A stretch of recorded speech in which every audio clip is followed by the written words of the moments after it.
Hello, everybody. I'm Sequoia, and I have a question for you. What is the single biggest ethical issue facing our society today? And no, I'm not talking about unregulated lobbying, allowing horses unchecked influence in the US government. That's far beyond the scope of this class. I am, of course, referring to the effective theft of art through the use of generative AI, something my personal bias might weigh a bit heavily. This is something we discussed all the way back in week 5, if you can't remember, with the article on Blake Whiting, where books were being fed into AI and republished on Amazon under the pseudonym To Turn a Profit. Let's discuss this further. Let me just. Okay. So, the issue, right?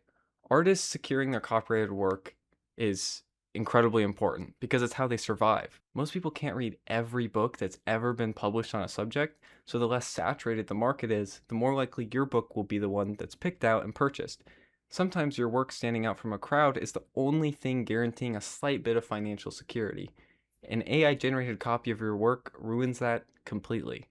Not to mention, it may replicate an inferior version of your work, delivering a much worse product to the audience, as we saw in the article on Blake Whiting. Now, before we can really get galloping along, let me lay some groundwork. Oops. Now, before we can really get galloping along, let me lay some groundwork. Whenever I refer to art in this presentation, I don't necessarily mean the entire spectrum of art across all its many mediums. This is because basically any human activity can fit into the term sculpting, painting, dancing, right? And because in this presentation I'm focusing exclusively on issues that stem from the misuse of generative AI, the only relevant forms of art are those that can be digitally replicated, some examples being writing, drawing, and composing, right? Essentially, the art of cooking isn't really threatened by AI, but cookbooks are. Now, a cookbook is actually a pretty decent example of US copyright law because the recipes inside a cookbook, the actual lists of ingredients and how to prepare the dishes, aren't copyrighted. It's merely their presentation and compilation that is. This is the common thread in US copyright law. The ideas are public domain, but their arrangement and presentation is copyright, meaning that the use of AI to one-to-one rearrange or reproduce an existing artwork for commercial uses is not illegal. As in, what's happening with Blake Whiting, unless the law changes, is not illegal. And to top it all off, it has recently been ruled that the training of AI models on copyrighted work is not inherently illegal either. So, what can we do to stop this, since this is obviously an unbridled problem where our current laws can't hold anyone accountable? Well, luckily, there are actions that can be taken on the side of the publisher. Something I did for my policy recommendation back in the day was discuss and explore the most extreme solution to a problem just for the sake of looking at its consequences and what it affects. And I want to do the same thing here. So, what I want to do is thoroughly discuss and explore the implications of requiring the authentication of an author before being allowed to use any publishing platform. This would stop the publishing of any works until we know that this is truly the author of something.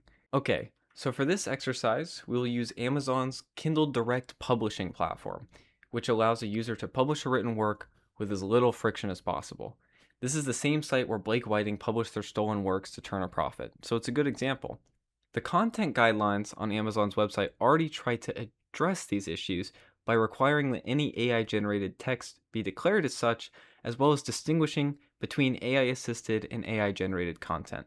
But this is all a bit subpar, especially considering what Blake Whiting was able to get away with these content guidelines in place. What would be good is if a written work could somehow be verified to make sure it was not AI generated, allowing the publisher ultimate control over what ends up on their platform. Unfortunately, if you were to ask me if there was a cheap, easy solution for identifying and eliminating works that aren't purely AI generated, I would have to say nay. In my preliminary research, I found an article on Plagiarism Checker's ability to detect AI generated works, and it was significantly trash. Like, we just can't use those. And even if it wasn't, pursuing AI checkers as a solution to this issue would simply lead to like a technological arms race of better AIs requiring better AI checkers, which would encourage the development of AIs with an even greater horsepower ad nauseum. So comes my authentication of the author solution. Generative AI may allow an artist to saddle up and create works beyond their wildest imagination, literally. But do you know what a fake artist who faked their art using a faking machine can't do? Explain their art, like to another person. It's impossible. Which is why I propose that every single art publishing or hosting platform requires an in person authentication session where an artist proves they are the creator of a work by demonstrating their knowledge and understanding of it.